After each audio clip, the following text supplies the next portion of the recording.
Welcome back to Mo's Minute. We are here at Olivet in front of the Potter's Field, and we're going to be talking about another Alcatraz inmate. There's probably quite a few Alcatraz inmates who are buried here, especially if they died while they're at the prison, because they wouldn't have been afforded headstones. So yes, this is the non-endowment section of Olivet, and we're talking about Doc Barker. Yes, Barker. So, Doc Barker was the son of Ma Barker, and he was a member of the Barker Gang. So, he was born in Missouri in 1899, but by the time he was a teenager, he was committing crimes with his brothers, also members of the Barker Gang.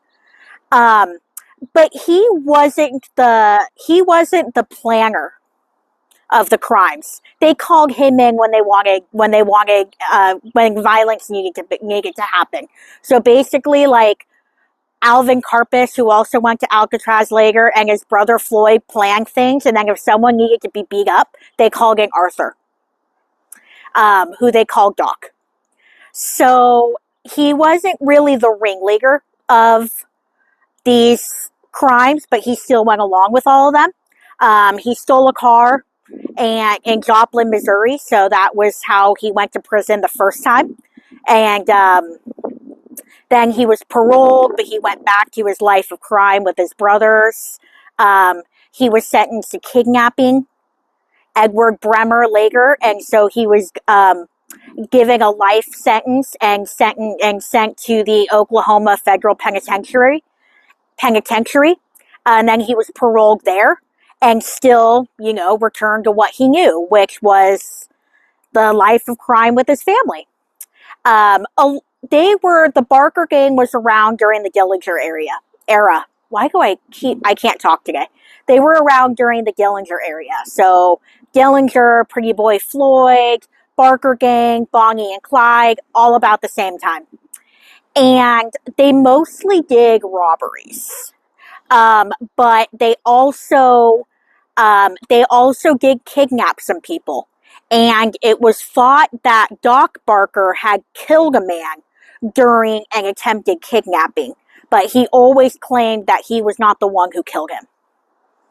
So the jury is out on how much of these crimes how much of them were any of his doing. Some guards thought that he was too dumb to commit any of these crimes himself, and that he just did what other people told him to.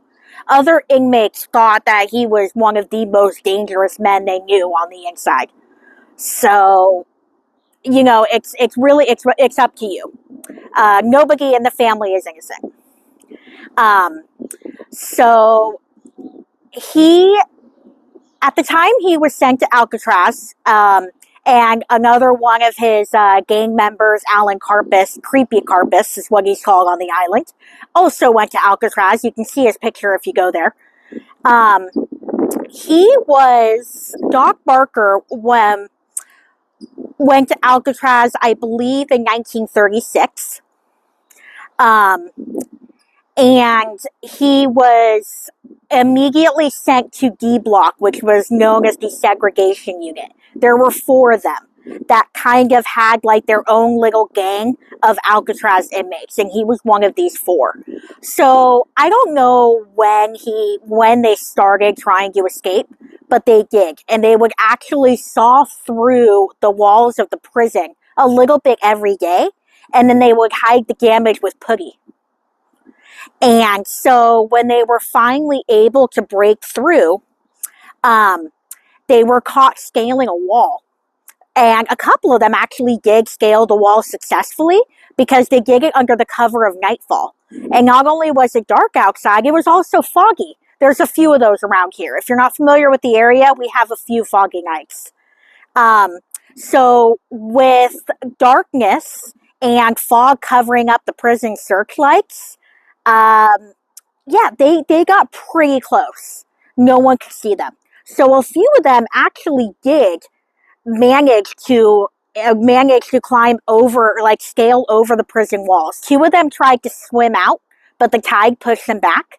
And then they tried to make their own raft with little pieces of wood they found.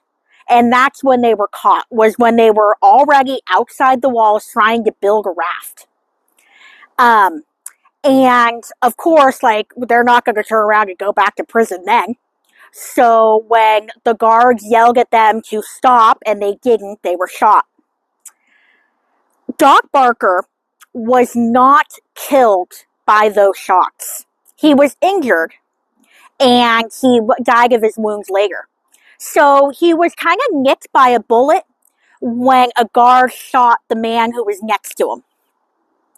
And the guards told him, the guard's name was Stamphill, I believe, and Stamphill told him that the warden had given orders that if Doc Barker moved, shoot him. So here's Doc Barker in the guard's custody, and he's told, if you move, I'll shoot you. But Barker was in a lot of pain from being nicked by the bullet.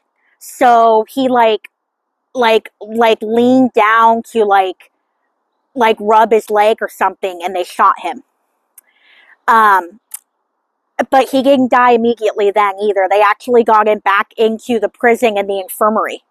And when he was in the infirmary, they tried to give him a blood transfusion, and he yanked the IV out of his arm.